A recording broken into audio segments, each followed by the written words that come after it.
Yeah, we on the system. With us, we on the system. Yeah, we on the system. With us, we on the system. Sistahship, we got this now. Come on, let's talk about it. Let's talk about it. We got this now. Come on, let's talk about it. Let's talk about it. We got this now. Come on, let's talk about it. Let's talk about it. We got this now. Come on, let's talk about it. With my sisters, we got this sisters. You roll with me and I'll roll with our sisters. We got this sisters. You roll with me and I'll roll with you. Sis, you know we on a mission, no games. Help each other get over some things. Real strength bring change. Cause we've been through the rain. Now it's time to shine like flame. Let's talk about life skills. We building up our quality, right? Wills. We rolling out of poverty, love heals. So we become the prodigy of how a sistahship could be a really hot commodity. Stand together, we united, hold hands. Support each other dreams and our plans, doing everything we can. Just to show we understand the power of a friendship, fam. Live life on purpose. Together we learn it. Let's talk. We don't want to see you hurt, and we here for each other. No matter the color, networking. That's for sure and for certain. Come on, yeah, we on a sistahship. Come with us, we on a sistahship. Yeah, we on a sistahship. Go with us, we on a sistahship. We're my sisters, we got this sisters. You roll with me and I'll roll with you. We're my sisters, we got this sisters. You roll with me and I'll roll with you. Sistahship, we got this now. Come on, let's talk about it. Let's talk about it. Sistahship, we got this now. Come on, let's talk about it. Let's talk about it. Sistahship, we got this now. Come on, let's talk about it. Let's talk about it. Sistahship, we got this now. Come on, let's talk about it. Let's talk about it. Be on the Sistahship. Good afternoon. I'm turning this over to Stefania and enjoy the Sistahship. Hello, everybody. Welcome to the Sistahship Talk Show. Today is going to be an interesting day. We have amazing panelists on here, beautiful guests that I'm going to introduce in a moment. First of all, I am Stefania Johnson. I am your queen of bling. I'm a poet. I'm a wife. I'm an auntie of 11 children, so will be a good topic to discuss. Don't have children of my own. And I'm going to turn it over. We got Lady K in the house. Lady K, hello, Khalima. Hello, everyone. Hello, how are you today? It's your girl, Lady K. I'm so excited to be with you today. As Stefani said, we have a very hot topic that we're going to go over today. So I'm just excited about the topic because I always like to announce the elephants in the room. And this is surely a conversation to announce. Let's talk about it. Yes. Let's talk about it. That's exactly the whole point, the elephant in the room. So we're going to talk about our guest here. We have a beautiful guest panelist here. Love her, Toni Staton. She will correct me if I don't say her last name correct, y'all. She is an award-winning fiction author, TV screenwriter, former Wall Street exec, daughter, sister, auntie, friend. And let me tell you something, 21-year veteran.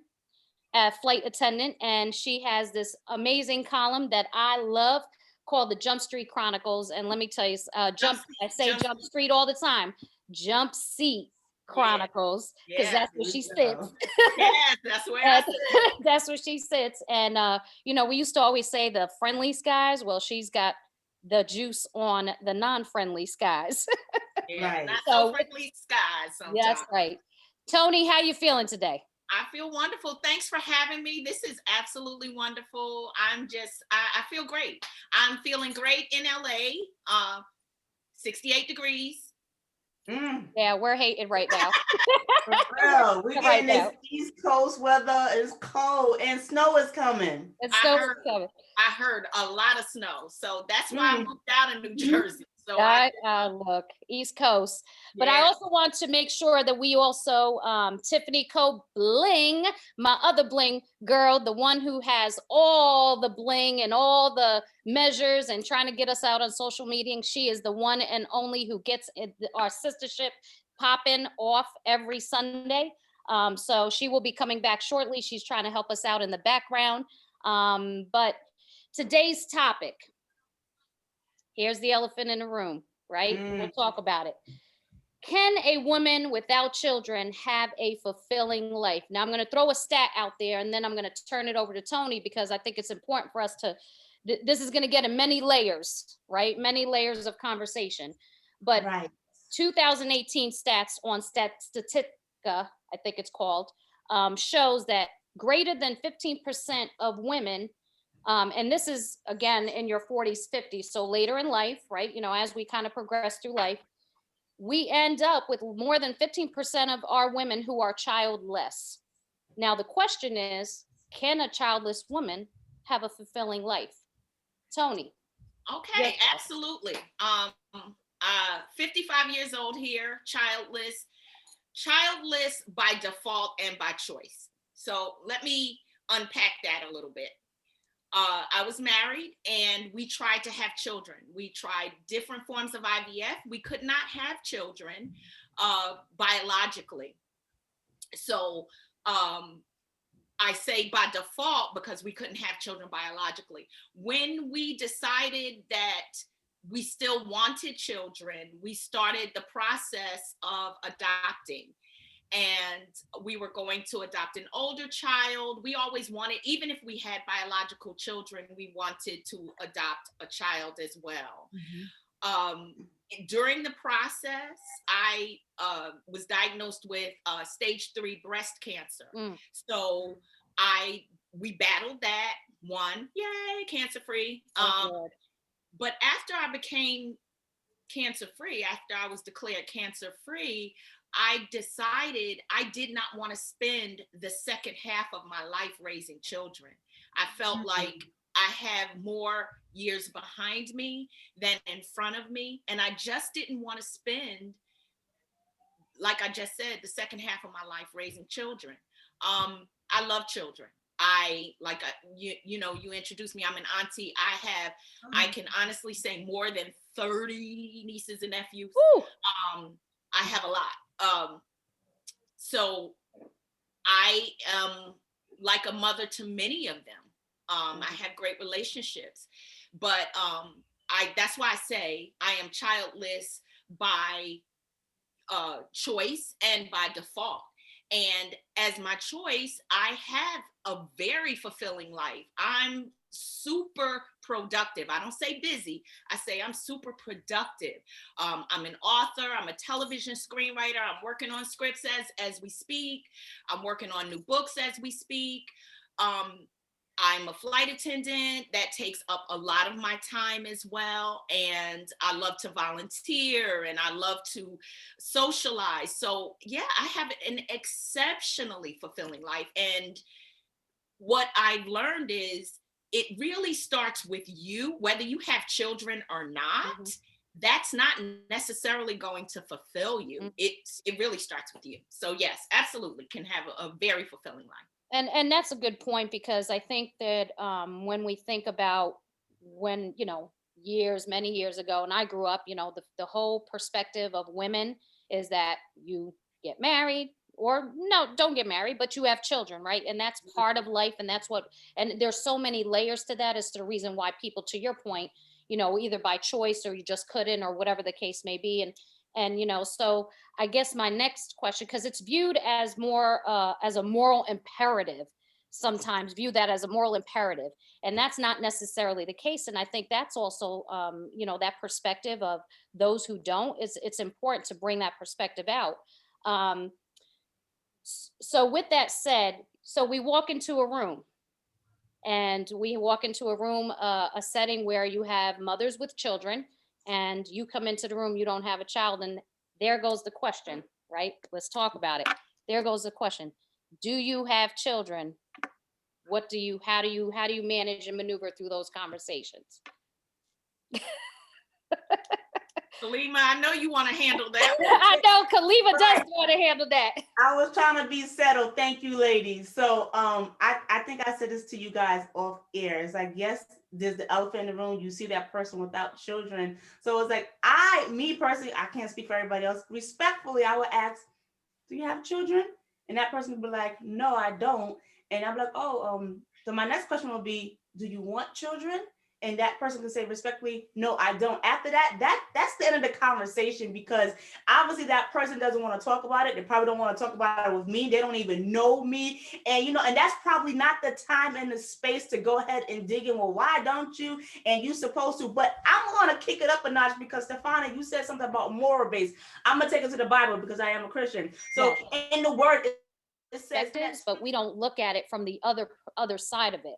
Right. And how invasive that conversation or that question can be, or how we approach and maneuver from that when somebody made a decision that they didn't want to have children, and all of a sudden it's like conversation drops because now I don't know how to approach. Like, what do I talk about next? Right. And respect that decision and respect that conversation and say, okay, well, we talk about something else. It's cold outside. It's snowing outside, you know, or let's move on from there.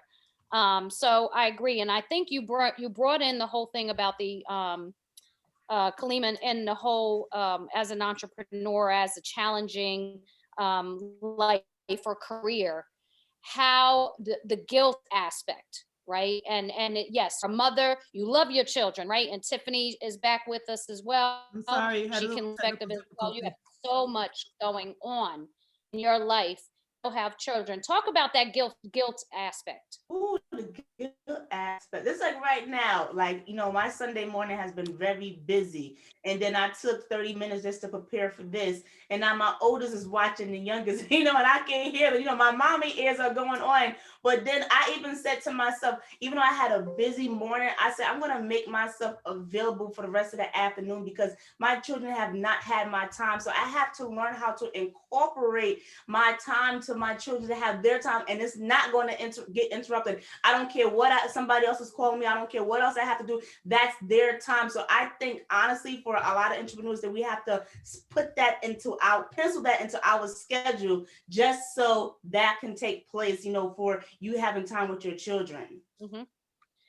And the choice aspect, right? I mean, there's some of us who choose to, like Toni said, and Khalima, you said, and respectfully, you know, I chose because of either a career path, but, you know, Toni, you said, we don't always want to have to box into this because of, right? Because it doesn't always have to be because of, it could be just a choice that's not for me. Right. You know, that's not for me.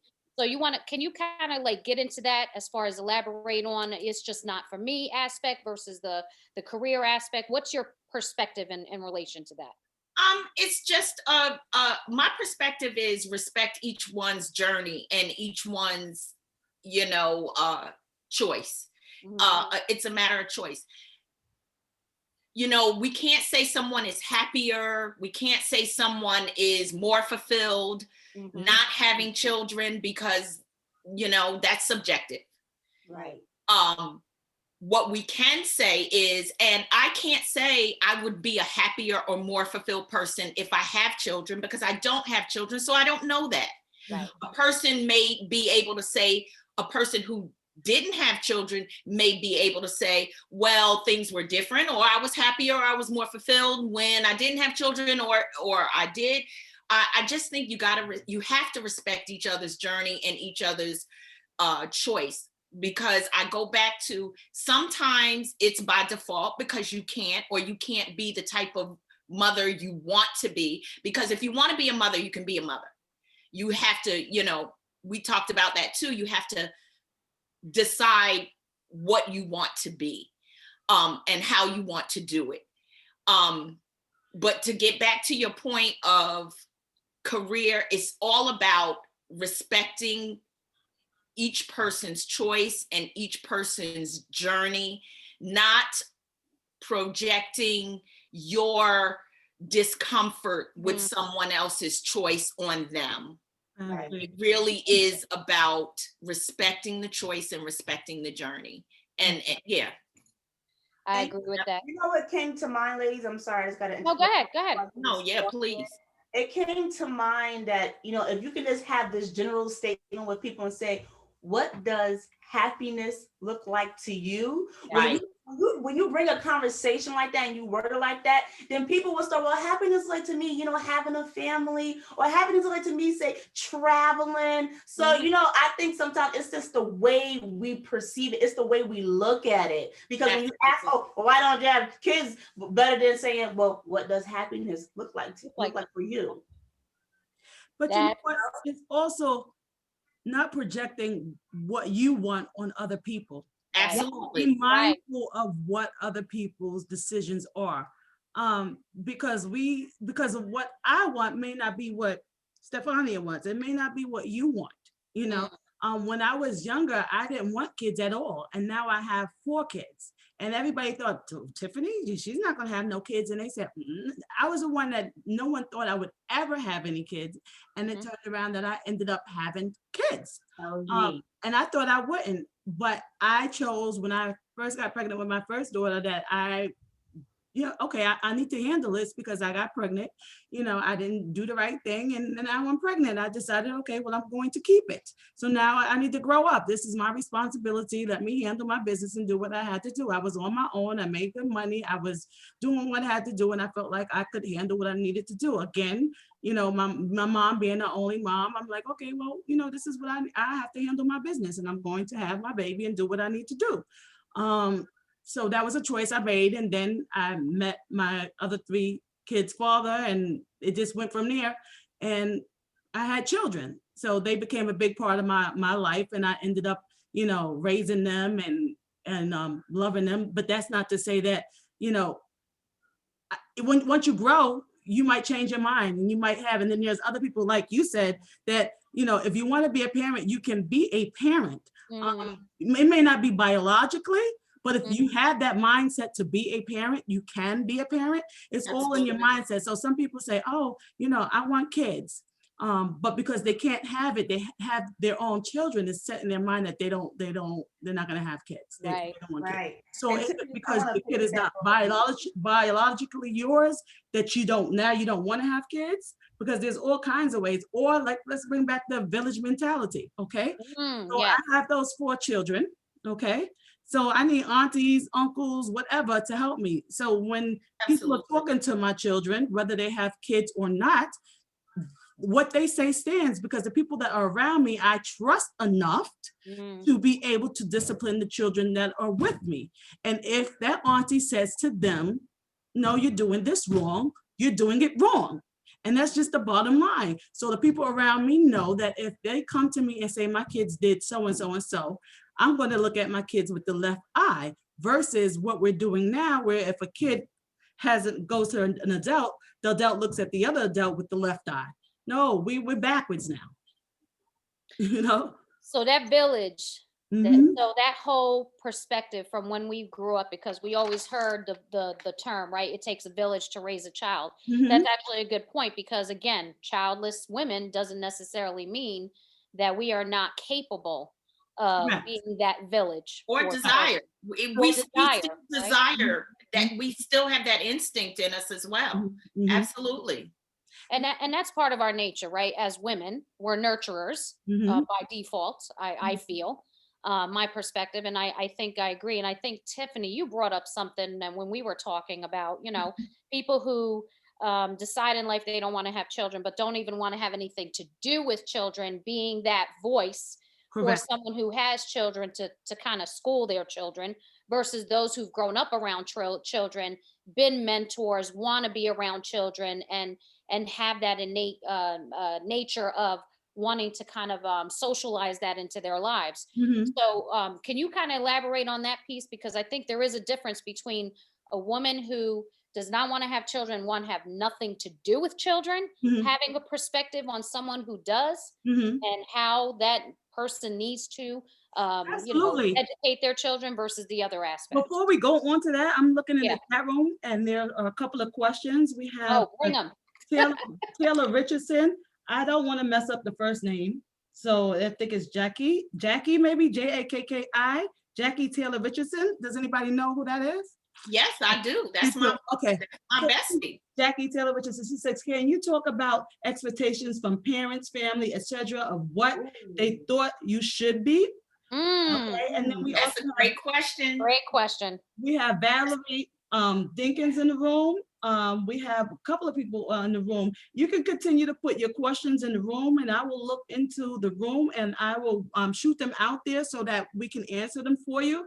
But Stefania, to get back to what we were talking about earlier when we talked on the phone, I think that there is a big difference in your experience. So having children and not having children can be two different things. Now, you can not have children and still be a parent to children, but there's a difference when you have someone who they want to tell you how to raise your kid and tell you everything that you're doing wrong, but never had a kid in their lifetime. And everything that you do, they are judgmental to what you do to raise your child. But they haven't had the experience at all to raising this child. There is a huge difference because you have a child and what you do, everybody, they all have their own personalities. So you might walk into a situation that you have to deal with differently than what that person may think you should do because of the way that child is. So you have someone who doesn't have a child, and this is not for everybody, but you do have those who never had chick nor child, but they can tell you what you just did wrong. Now, those are the ones that I don't respect because they want to tell you everything that you're doing wrong, but they haven't done it themselves, nor will they put themselves in a position to deal with a child. So the ones that want children and will put themselves in the position to deal with children, be an auntie, an aunt, you know, spend the time with a quality time with that child so that you know what we deal with on a day-to-day basis. I can respect and say, yes, this is her auntie, this is okay. They may not have children, but they know how to raise children. For someone who does not have a child at all and has never experienced raising a child where at any given time you might have to change the scenario on that child because of how they are, don't come to me and judge me on how I'm raising that child because you've never done it, or why I chose to do this because that doesn't work for that. Now that's the one I'm giving that adult the left eye because you never had to do with what I had to deal with to get that child through school. That's I want to jump in. I want to piggyback off of that. I want to go ahead, Khalima, and I want to jump into this after Khalima. Go ahead. Okay. So what a lot of people tend to do too, we was talking about this very briefly, is bring their lifestyle into your lifestyle. And it's like, it doesn't work because people don't know there's different types of parenting. There's authoritative and then authoritarian. You can be authoritarian. You think everything got to be I don't raise my kids that way. So I don't care what you said that they may need a spanking because they dropped a whole glass of milk. I don't want to do that because what a lot of people don't realize, when you put those type of trauma into your kids and then you wonder why they grow up, you know, in life as an adult and they got problems and they got issues. So I want to piggyback off that people intercept their lifestyle with your lifestyle, and because they're not in agreement, again, there comes the judgment. And you know, but this is a really good topic and it's a little tricky. And I definitely get your passion about it. And I do understand when parents get upset listening to non-parents dispense advice, which is why I had to remember this. I have to remember this. I don't have children, but I do have an opinion. And I am intelligent, and I am also intelligent enough to know when my opinion is warranted and when I need to pull back a little bit. Right. I might not agree with how you parent your child. It doesn't necessarily mean that I'm judging you. I just might not agree. And it's prudent, right? To be careful about how you dispense your advice, especially unsolicited advice. Correct. It be prudent about what you say and how you say it. And sometimes, yes, as a non-parent, you got to ease back and say, yeah, this is not my lane. I need to stay in my lane. But just because I don't have children doesn't mean I don't have an opinion, and it doesn't mean that my opinion is inaccurate.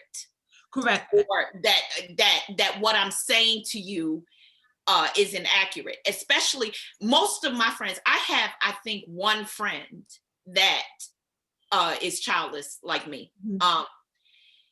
Most of my friends have children, but I'm very careful about what I say and how I say it, even if they're my best friends. About their parenting, because like you said, you parent how you parent, and I might disagree. It doesn't mean that I'm judging you though. Yeah. And sometimes it's okay to have a listening ear for people who are not parents. But I think non-parents also should be careful at how they dispense, especially unsolicited advice. But again, it goes back to knowing your tribe. Now, Auntie Toni that's in California right now, I know that just by listening to her, that if my children were over there, okay, it would be just fine for me. Okay, but you got to know the tribe that's around you. Okay, yeah, that's true. I'm a great babysitter. We do arts and crafts. We schedule. There are certain people who, you just know, okay, well, I would not allow my children to be there because I know for me that my kid is not going to be outside at 10 o'clock at night. Right. And the way you parent, that's fine for you, but that's not how I run my household.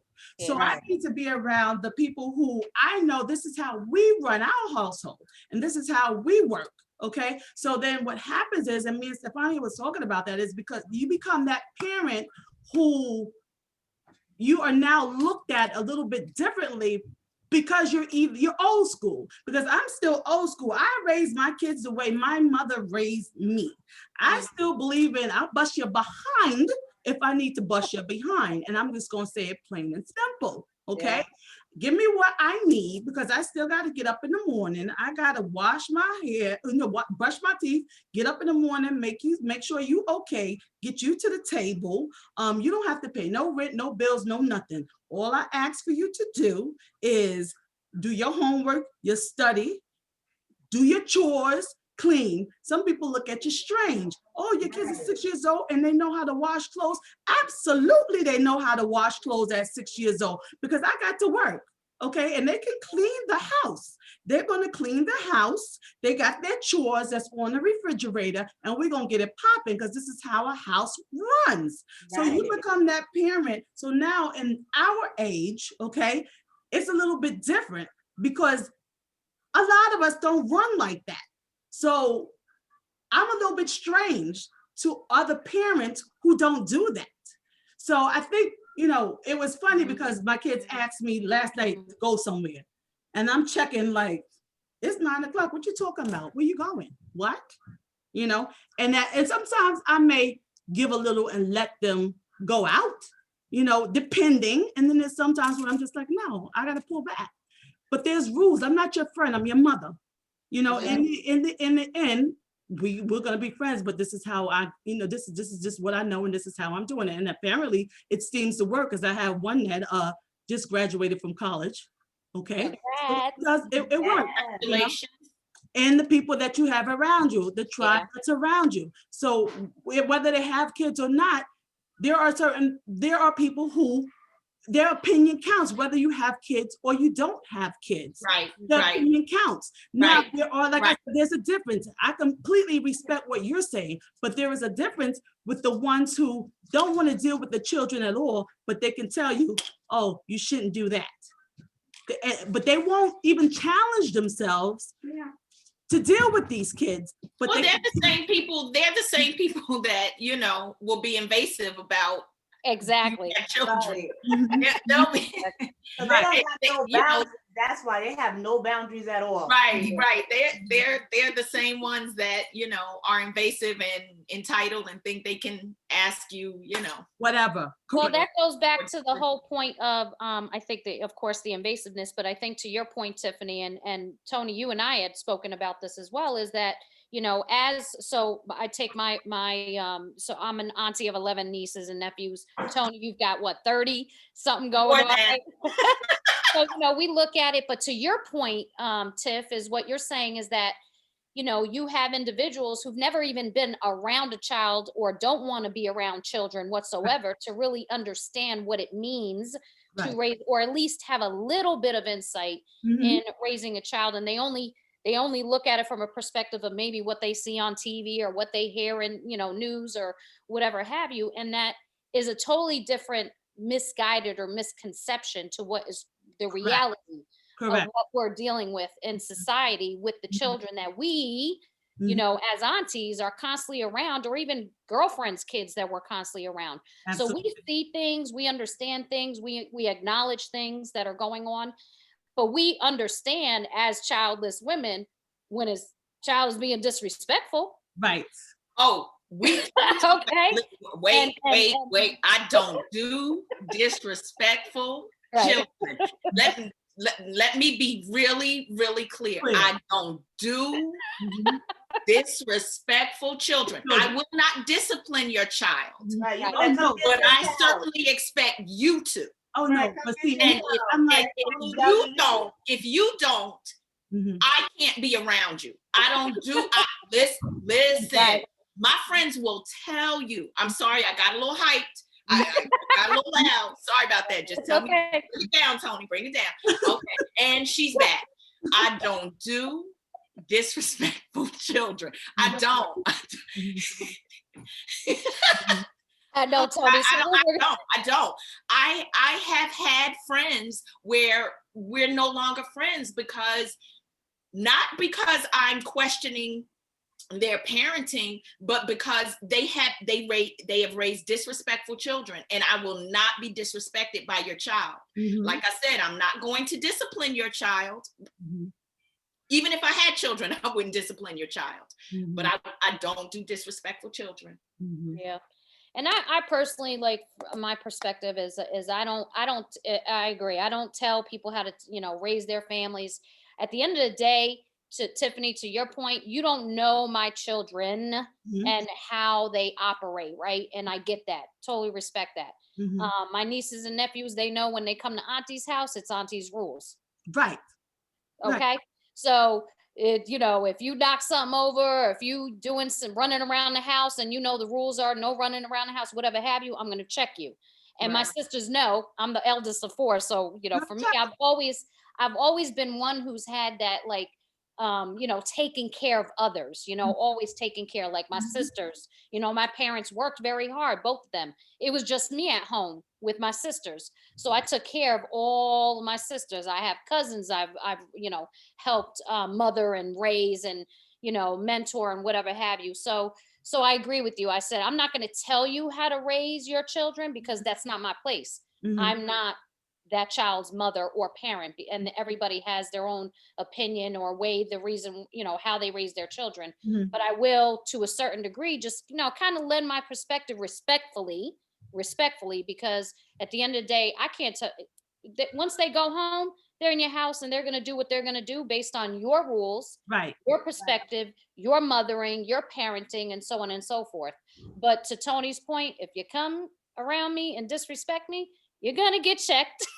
You're going to get checked. And you as parents would do that, Tiffany. And absolutely. You definitely do that. But there are a lot of parents who have a different definition of disrespect. True. And, right. That goes back to lifestyle. They don't just be. I had a situation once where a friend came to visit, and the little girl was 3 and she kept calling me Toni. And every time she called me Toni, I had a little tick. And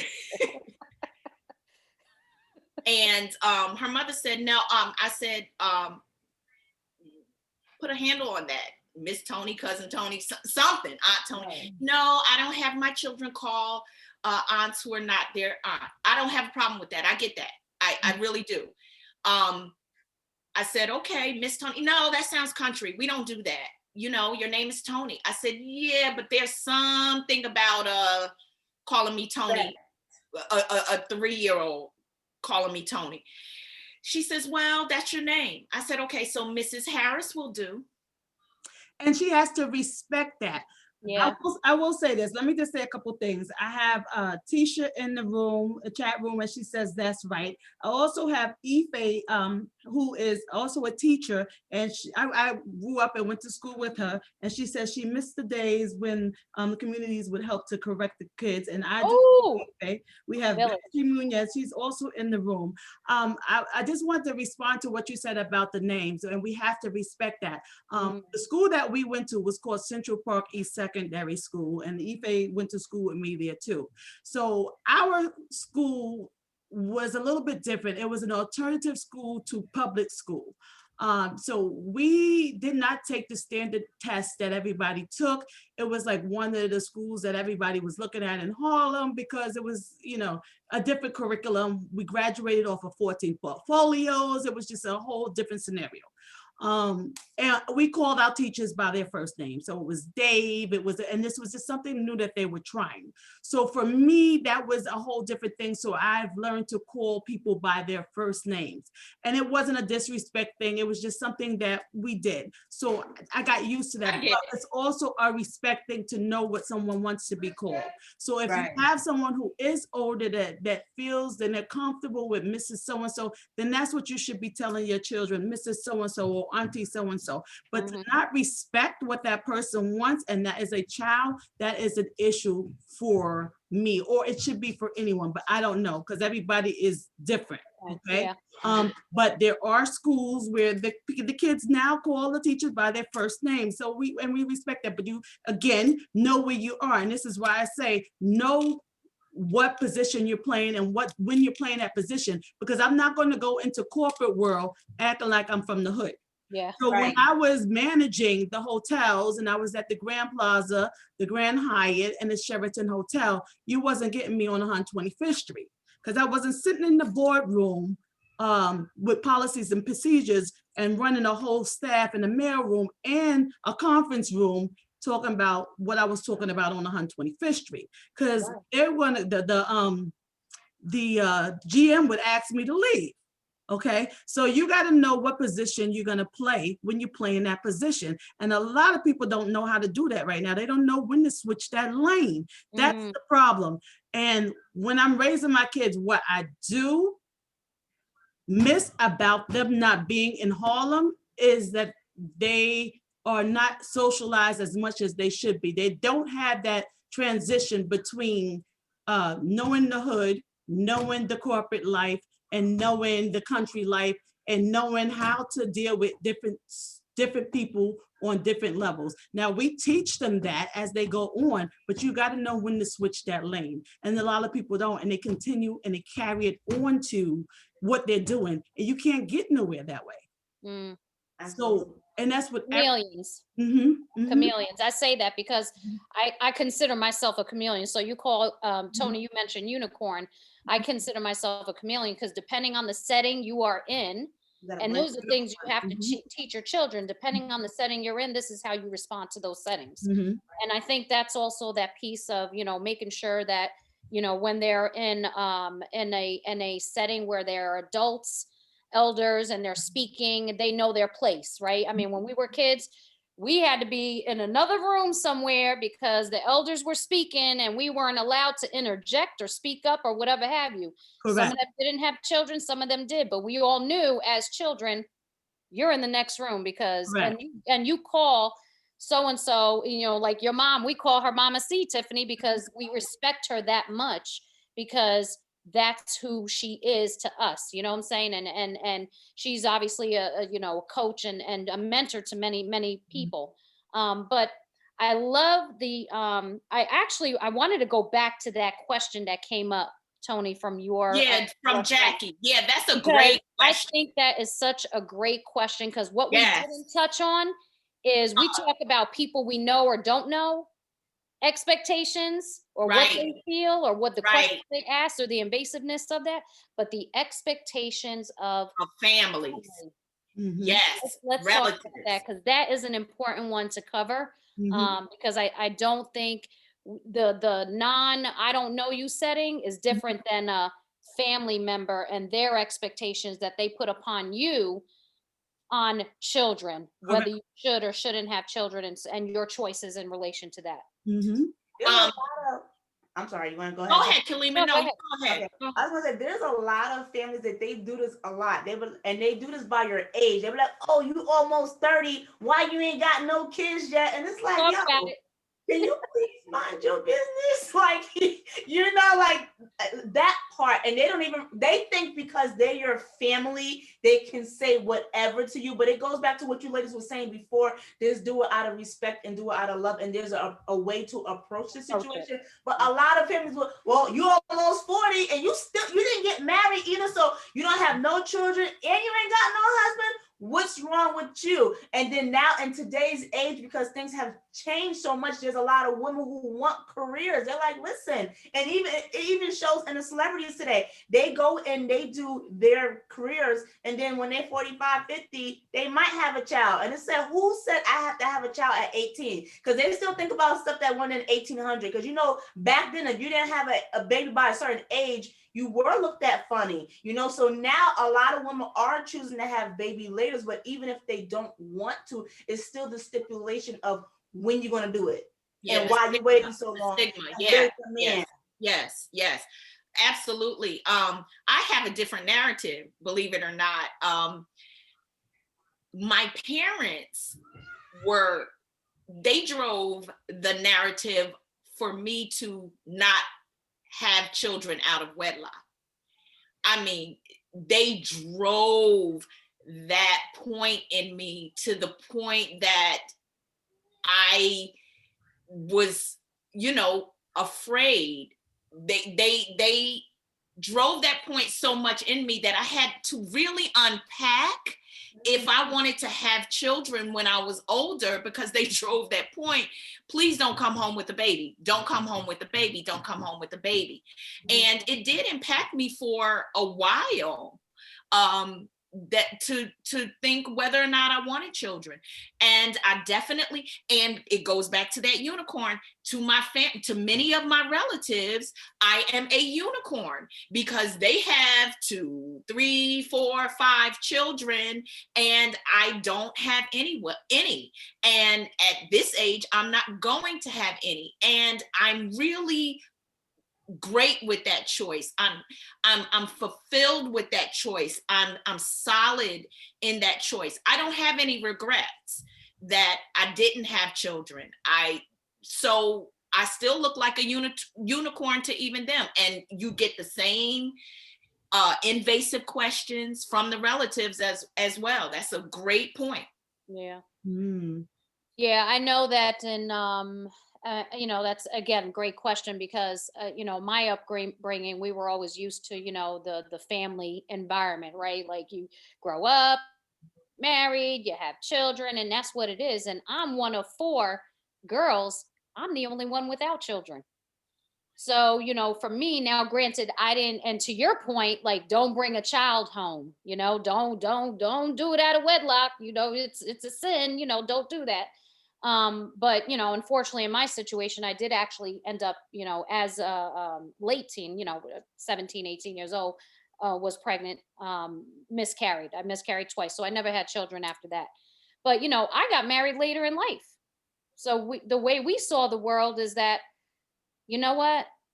Are we going to have children? You know what, the way I left it? I said, you know what? If God wants me to have a child, I'll have a child in my life, you know? But I'm fulfilled because I have children in my circle. Absolutely. 11 nieces and nephews who I have relationships with. Absolutely. For me, that has fulfilled me from that motherly aspect, because there's that bearing a child, and then do you want a family versus, you know, can you be a mother to others? And I think that's the separation and things that we need to be mindful of, is that, again, going back to our conversation about, you don't have to bear a child and you don't have to have actually a family to be that motherly figure to others. And guess what? I can send them home. And I used to always say that to people. That was my answer. Oh, I got 11 nieces and nephews. I could send them home anytime. I could love them up, spoil them rotten, and I do that on purpose. Spoil them rotten, and then send them home. Tony, I'm sorry. We have Marcy in the room, and she said, Tony, I have extras if you want to borrow any. You have Laverne Williams in the room. She says, you have to walk in your own truth, not society's definitions of who you're supposed to be and when you're supposed to be it. Absolutely. I listen, I'll take, people say that to me too. I'll have some you can borrow, but you'll throw them back. No, I'll love them up and then I'll give them back. But yeah, you know, exactly. It's about finding yourself and being strong and being grounded and rooted in what you believe in, your belief system and your choice. Mm-hmm. I'm big on choice.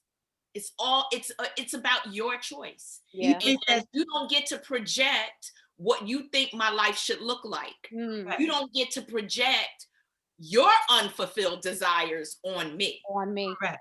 Mm-hmm. Ife said she had hers at 40. She had hers at 40.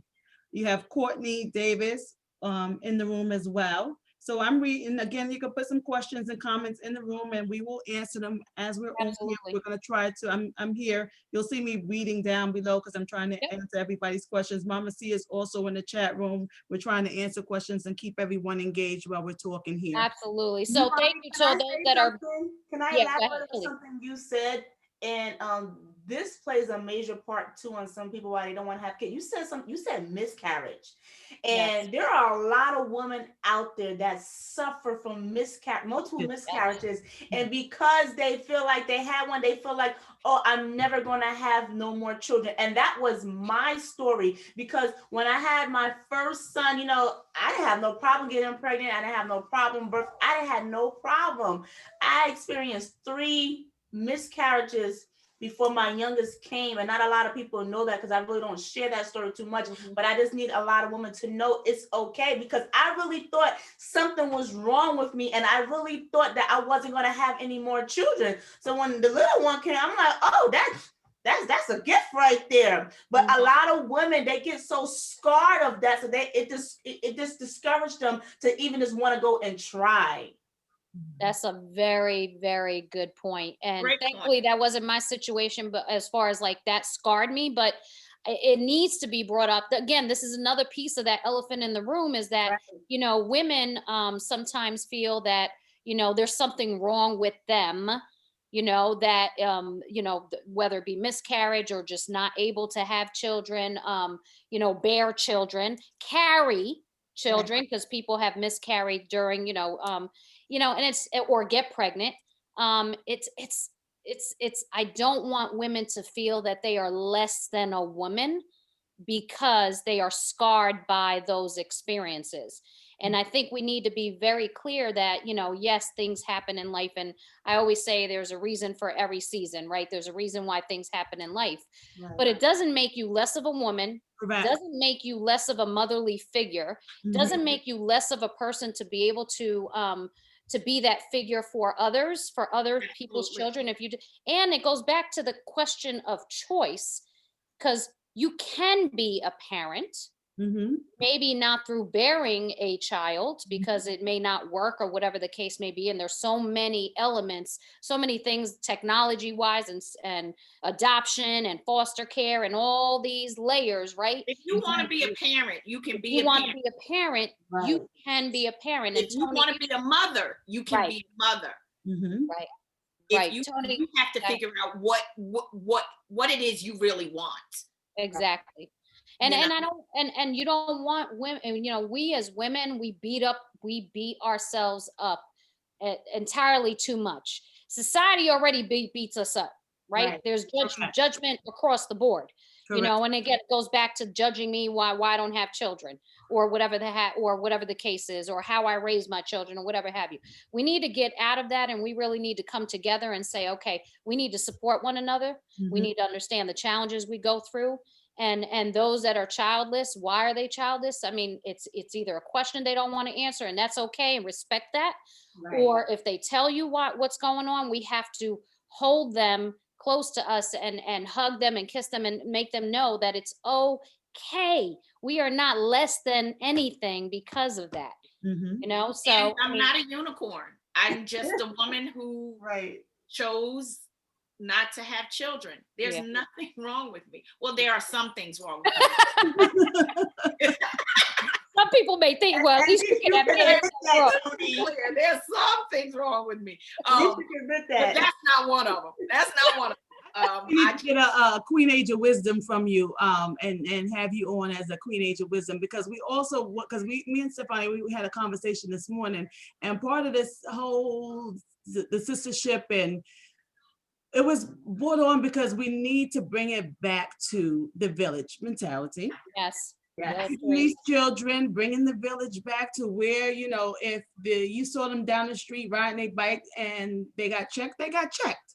Right. And whoever it was that saw them called the parents and they were checked. Versus, even, I know, Toni, you said you don't discipline other people's children, but if my friends' kids come over to my house and my children get in trouble and got to sit down, their children got to sit down. And if that is something that you don't agree with, I agree with your that. Children don't belong in my house. Right. No. Mm-hmm. Understand me when I say I don't discipline someone else's children, meaning I'm not going to spank your children. I'm not going, I will correct a child. And I agree with you. Yes. If, you know, if children are at your house, they follow your rules. And if your children are sitting down, yes, I don't mean time out. They're gonna time out. I correct children. I will check children. So that actually leads me into this, Toni, because I think it's important to understand for those of us who are aunties, right? We didn't bear children. We don't have a family in the essence of, you know, children in our lives from that perspective. But how do your nieces and nephews look at you, and what is that relationship like? You're surrounded by these children. How does that relationship work? How are you engaged with them, and how does that work for someone who is childless? Oh, it's absolutely wonderful. Being childless also gives you a lot more time than somebody who might have children. Number one, gives you a little bit more space. But I have one niece that calls me Auntie Ma, and her mother is deceased, and our relationship is absolutely amazing. I have relationship with most of my nieces and nephews. When I'm on the plane, a lot of times I'll sit and I'll write letters, and I send them letters when I land wherever I land, and I'll mail them a letter and just tell them how I'm doing, and, you know, let them know I'm thinking of them, things like that. So I foster different relationships with all of my nieces and nephews, even my friends who have children who call me auntie. I foster great relationships with them. Children are people. So yep. And I give them respect. I expect respect, and we have a lot of fun. I really do. And babies, that's a wrap. I love babies. Oh, that's a wrap. Bring a baby by anytime. You should see me on the plane. Sometimes I can't do it now because of COVID, but pre-COVID, I'm grabbing your baby from you. Oh, you need to take a nap. I'm parading around, showing your baby off, hugging the baby, kissing the baby, loving the baby up, all kinds of stuff. So these are the things that we miss because of COVID right now. Yeah, absolutely. Yep. And when I see a baby, I'm like, oh, I can't touch you. I can't pick you up, but I want to. I know, that's rough. I'll tell you one thing, I appreciate you aunties, because I have a sister. She don't have any children, but when I need a break, she's right there. So yes, I appreciate you aunties. You guys come in and you come through. Right. No, that's actually what I wanted to ask Tiffany and Khalima. I mean, you guys are, you ladies are parents, how is that relationship with those who are, aunties or don't have children that in your lives, whether they're friends or whatever have you? How are they with your children? How are they fostering those relationships? Well, like I said, with my sister, I had my son at the age of 18, so she was real young. So she got to be around my oldest son and see how it is to, just to have a nephew around. So it felt great. So when the 5-year-old came, she's like, I'm an adult now. And he's little. So now I'm a true aunt, because I think my oldest was 18, when I had him, I think she was like 7 or 9. So she felt like she didn't have that true auntie experience. So as she's an adult now, she loves it because she got the ability to raise my son and to be with him. So it came natural to her. So she does have the mother instinct. Right. Yeah, she has it because she got to do it. Just like me, before I had kids, I didn't raise my cousins. I didn't raise my sister. I didn't raise everybody's child. And it's so funny. That's like what Tiffany said. I didn't even want kids. I was that one that said, I ain't gonna have no kids. I don't want no kids. I'm gonna do all one. And then boom, here comes Toni, and I'm like, okay, well, I got one, so this is good enough. You know? Mind you, I did have a miscarriage, so I would have had 5. But to say that I've experienced a miscarriage, so I do understand that. It's because I always said sometimes you can't speak about stuff until you've had that experience. Yes, I do understand the disconnect, or I don't know if it's disconnect, but what you go through when you have a miscarriage. And I think people don't understand that. Right, because there is something inside you that's like, oh my God, like what? And it takes you a while to kind of like, wait a minute, did I just, it's hard. So women who have had miscarriages and had multiple, I'm sure multiple, it's hurtful because the one miscarriage that I had, I was like, huh?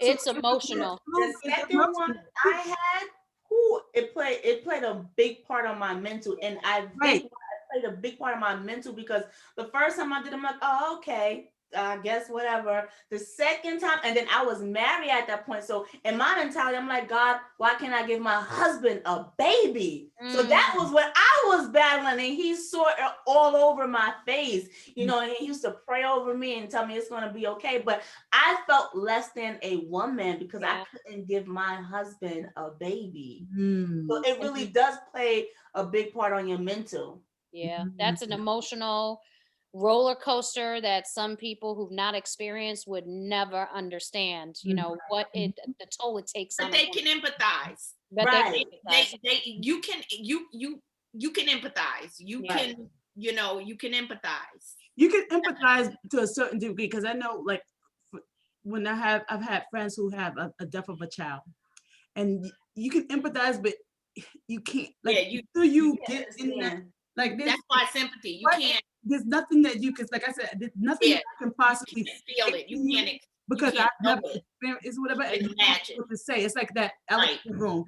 So to me, even like with death, like when there's death, I kind of run. I don't like it. So funerals and stuff, I kind of run the other way. And it's not that I don't want to be there for people, but for me, it's another whole thing that I haven't dealt with. So when someone says, oh, there's somebody that passed away, like I'm there, but I'm not there. Right. Because I'm just like, I'm not sure how to deal with it. And I think I'm not sure how to deal with that part of it.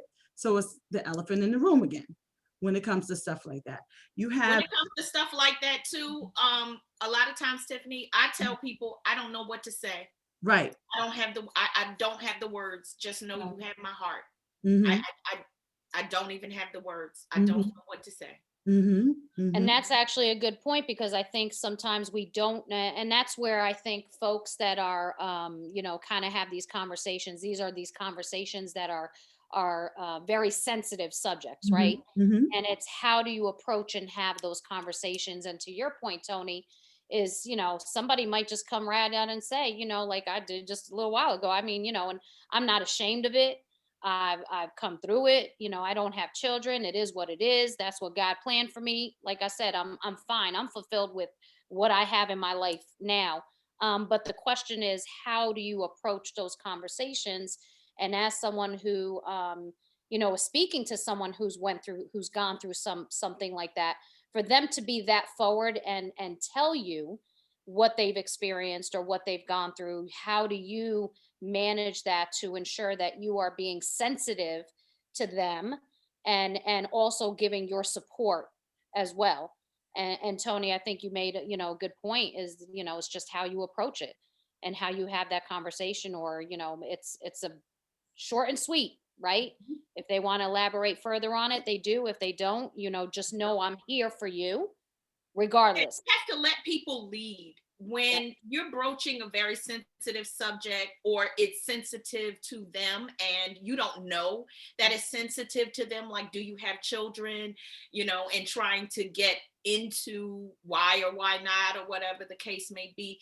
Take cues, let them lead, listen, and you can figure out if they want to continue the conversation, or if, like Khalima said early on, it stops right there, because you can tell they don't really want to talk about it. So let them lead in with what they want to discuss with you. We have Jane in the room, and she says, children do not define you, nor do they complete you. I had my first child at 17. Now and only now am I becoming into my own at 67 years young. I love it. Mm-hmm. I love it. There are quite a few people watching in the chat room. Thank you for watching the Sistahship. We hope that this is a topic that's helping people to grow. We are going to be touching on some touchy situations that people just don't want to face, but we need to get it out there and just be able to talk about it. That's what the Sistahship is about. And we're going to touch bases on more stuff like this. Like Stefania, we were talking earlier about, and I'm going to get a little off topic because someone called me last week. They had a child that was passed away, actually, of something that happened last week that was on the news. And someone said, well, can you reach out to them? And, because they were losing it. And I said, okay. And I sent a message, and it was a scenario that was kind of, you had to look at both sides of the scenario. And all I could say to that person was, you got to be still. But that was all I could say, because looking at both sides of the scenario, and the child, looking at both sides of the scenario, I see what happened, but there's nothing that you could possibly say. So again, like you said, Stefania, Toni, it's letting the person take charge in what they want to say. The conversation, yeah. And sometimes less is more. Yes. Sometimes people say too much because they don't know what to say. But sometimes if you just give that person a hug, sometimes that's all they need. Or you can say, I'm so sorry. I hate the word the word hate, but I really do hate when people say, well, God said it was their time. Please stop doing that to people, because people, and this, you mean well, but they don't need to hear that. They don't want to hear that at that time. They do not want to hear that. So I think people just got to be more sensitive with their words. And again, if you ain't got nothing to say, just give them a hug. Just let them know, I'm thinking about you. Even if it's in a text message, I'm thinking about you, heart, whatever. Less is more. But I think a lot of people don't know what to do in certain situations because they've never been in that such situation. Like Tiffany said, with death, they just don't know what to say or to do. And sometimes just keep it simple. Yeah. And I think that, go ahead, Tiff. Also respecting that a person, some people just don't know how to deal with it. So it's not that they don't want to be there for you. They may not know how to deal with it themselves. Because sometimes I'm like, okay, well, I thought she'd be there. But I'm that type of person when it comes to death. I'm like, not knowing how to really deal with it. So it's not that we all sometimes you got to look at it from a different perspective and see before you try to say, okay, well, that person wasn't there for me. They didn't do whatever, because we all are trying to work through different challenges. To your point, Tiffany, a lot of times when you are the recipient of somebody trying to comfort you, and you can tell they don't know what to say, or they say something that makes you feel a little uneasy. I know when I offer grace, it alleviates the elephant in the room, and it lessens the tension. Yeah, definitely offer grace. Give people the benefit of the doubt and offer grace. Right. I do want to come back to what you said about the aunties. Okay, for me, I am more so a single child. A single. I mean, I have siblings, but on my father's side, so I am the only on my mom's side.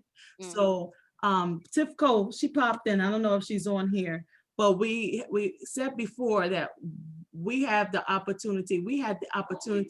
I'm the only child. Okay, so we had the opportunity of picking our aunties and stuff for our kids and the people that surround us, kind of. So it's kind of like a privilege to be able to pick who you are around.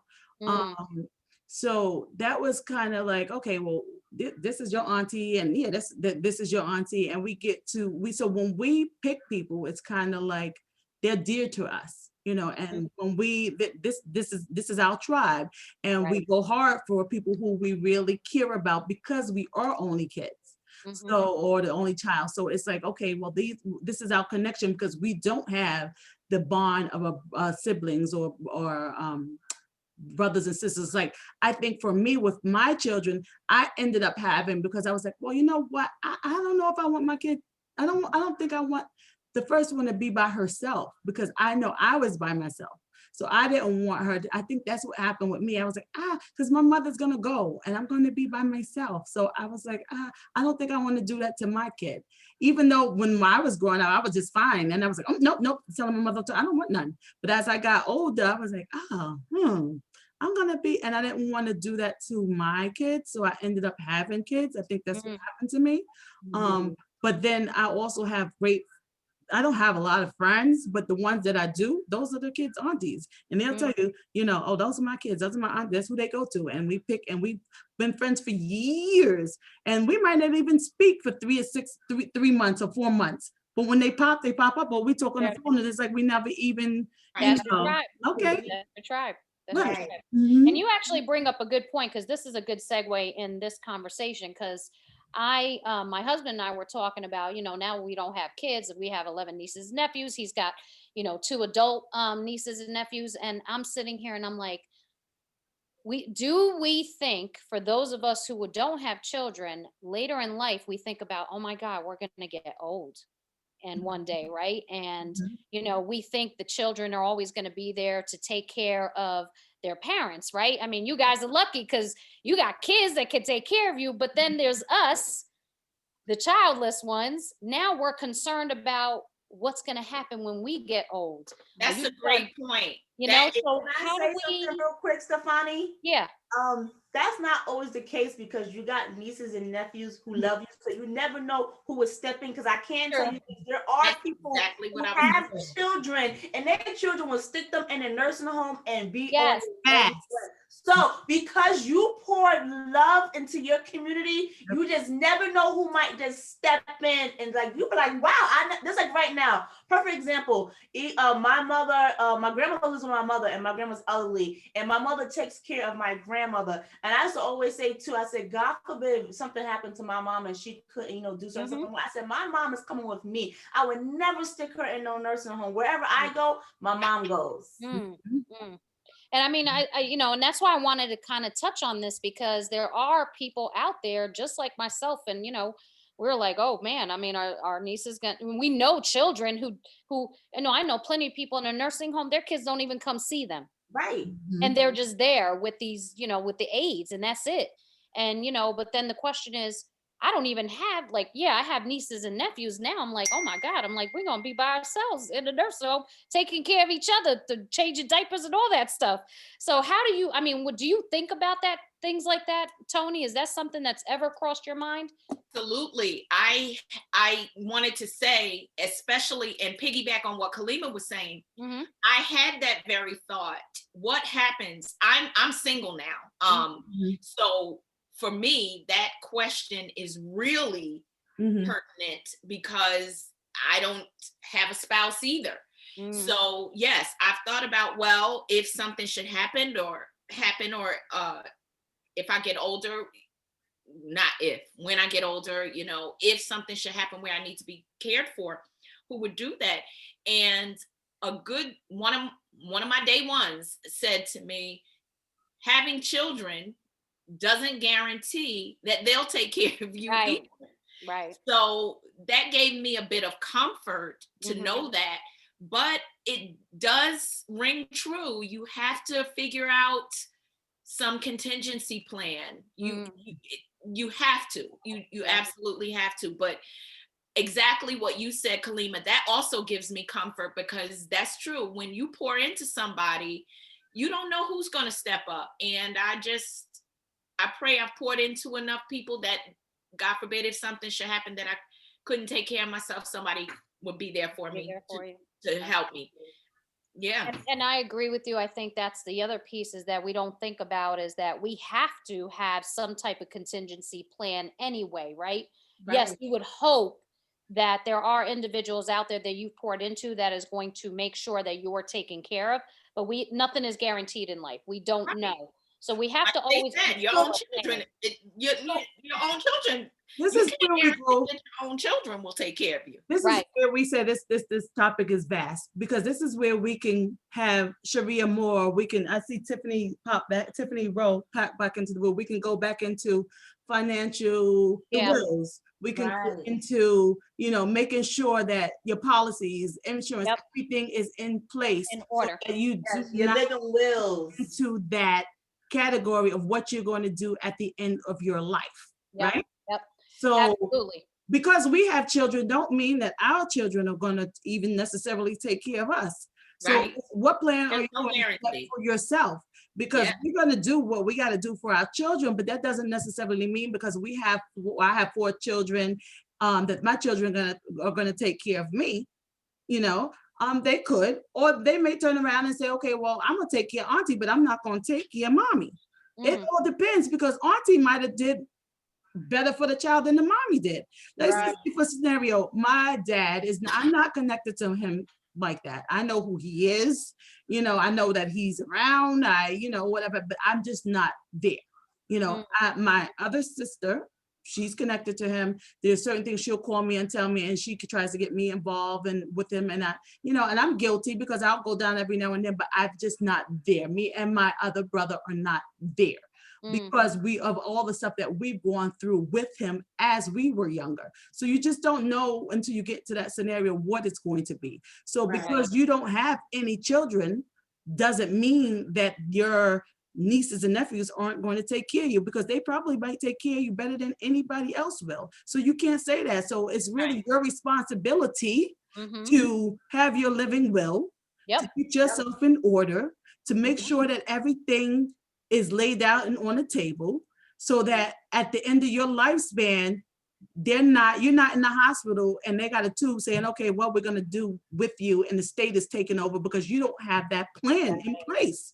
Great point. That's just Right. the And that's bottom a line. exactly. That's a great point. And I would hope if my nieces and nephews are listening right now, Auntie, you better take care of Auntie. That's all I know.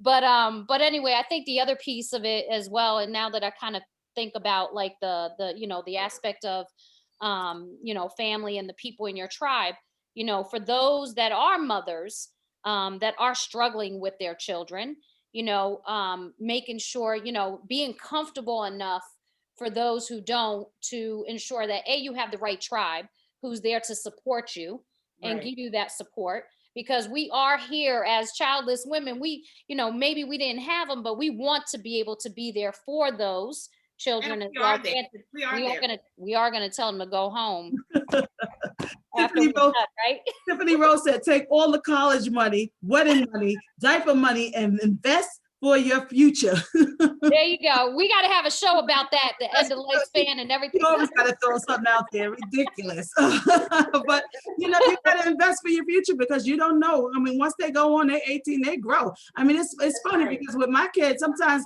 when I'm raising them, right, and I'm doing some things, but like right now, sometimes they just can't stand my guts. They hate some of the stuff that I do. I mean, sometimes I go and Being a mommy. listen. It's called being a Let me tell parent. y'all something, okay? Sometimes my kids, okay, they have these drawers. They have the drawers, whatever. Their clothes have to be folded up. I told Stefania that. They drawers, their clothes need to be folded up in their drawers. And I'll check their drawers from every now and then or whatever. And the drawers ain't neat. I'll scoop all the clothes out the drawer and throw them on the floor. Bam. That crazy mama said. And us aunties are like, oh my God. Yeah, no. That's the Fold crazy them, mom fold syndrome. Fold them clothes. Why are your clothes in this drawer like that? Is there an issue? And I will dump all the clothes on the floor. Oh, that's when I become nut. They can't stand me, mommy. So at that time, I don't know if they're going to take care of me, because I don't want to like, okay? So there's some days when I'm like, oh, that one right there going to push me down. That's the one that's going to push me down the hill in the wheelchair. Okay. Oh my goodness. You don't know what your kid is going to do while you raising them. So you better have that living will Okay? Because while you're raising them, if you're raising them right, okay, they mad as hell at you. Listen, Tiffany, listening? Mhm. At 16, my mama threw me at her house. Hello? Other crazy stuff too. But I know, right, as far as right now, if something happens to her tomorrow, I'll be right there. Listen She here. drive me crazy, guys, but I Mama, love see? Let me tell y'all something. I was in school one day, thought I was cute, bad, whatever. I told my teacher something. She came in there swinging with a mink coat, honey. I was a cool kid because she came in there mink coat swinging, right? And they like, oh, here come your mama. Next thing you know, she was beating me down the hallway. Okay, so you don't know what's gonna happen. I mean, I love my mother to death, but while she was raising me, I was like, oh, this one right here, crazy. She gonna get it. She crazy. Tony, the things that we don't have to deal with. Right. She crazy. That's the bullet of just aunties. Because I guess tell you something. And we need to take it back to the old days because I think I was like, 17. I was 17 and I would think I was ready to go on my own or something like that, right? And I said something, and I think I had a weave in or whatever. My mother had the weave wrapped up in the thing, swung me around Lennox Terrace, okay? And was like, oh, you think you ready? You think you ready? And I'm like, damn. We're all children. I might bling the wheelchair out for her, but I was pushing her down the hill. Okay, so if you're parenting right, your kids is pushing you down the hill a couple of times. So yeah, the ones that don't have kids, my kids they might come and take care of auntie.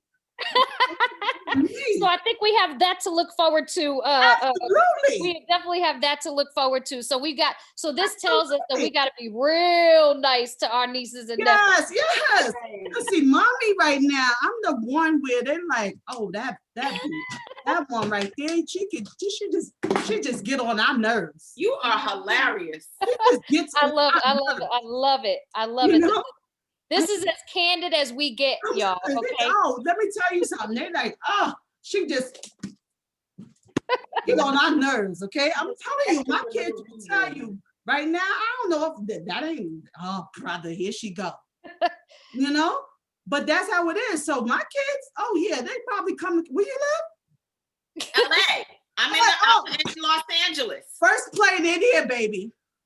Right now, and she's a flight attendant, so she might actually come pick them up. Absolutely, because right now, while I'm raising them, get the wheelchair with the bling. I'm down the hill. Okay, so you never know. So I know I need to have my living will ready and my insurance policy, and I got them on it. But I know that right now I'm the one that has to do the discipline, and that's just real. Yep. Mm-hmm. So as we kind of wrap into this, I think again, childless women, again, at the end of the day, childless does not necessarily mean you don't have motherly instincts. Right. You don't have the ability to be a mentor for a child. You have auntie rights. We have auntie rights. We love the auntie rights. We love the auntie rights. Okay. And if you don't have sisters or brothers that have children, guess what? You got friends who have children. Absolutely. Or whatever. If you really want children in your life, they're always going to be there. You need to surround yourself around people with children so that you can, if that is what you need in your life to help. And that's what you want. But if you choose something else, that's okay too. If you choose that you don't necessarily want children in your life, that's okay. That's okay too. The mom shaming is that era is over. Exactly. Exactly. It goes back to what I said in the beginning, ladies. It goes back to what I said in the beginning. I said, what does happiness look like for you? Absolutely. Right. Right. And nobody can judge that. And nobody can judge that at the end of the day. You judge yourself. Don't judge others for the choices that they make in relation to that. Look at yourself. This is what I wanted. Cool. That's for you. Because at the end of the day, something's for somebody, you know what I'm saying? Everybody's got their own choices in life. I love the whole thing about, and we should get into that at some point, Tiffany, in another show about, this whole estate planning and people who are, who don't have anybody, you know, what do they do and how do they plan for things of that nature? I think it's important to kind of, you know, kind of get into that. Great That's why topic. we have Khalima, we have Lady K, we Yep. have Sharia Moore. They Yep. have, you know, financial, they can help you with all that stuff. You have Tiffany Rowe, Bay Row Real Estate, where you can get, you know, some real estate going. You can look Yep. into all this stuff. This is what the Sistahship is about, the connections, the networking, you know, oh, we do the bling. You can get, you know, Stefania, she has the bling, you know. We're going to talk more to Toni about what she does, the connections, you know, so that Exactly. we can also. Oh, I'm a writer. I'm a writer. Writer. Oh, Yeah, I'll write it up for you. you got a couple of books out? If What's going on? Oh yeah, I have several books out. I'm a contemporary fiction author and a television screenwriter working Nice. on a television screenplay now. I have several in the hopper, but working on one that really has legs now. You want me to write it? I can write it up for you now. Mhm.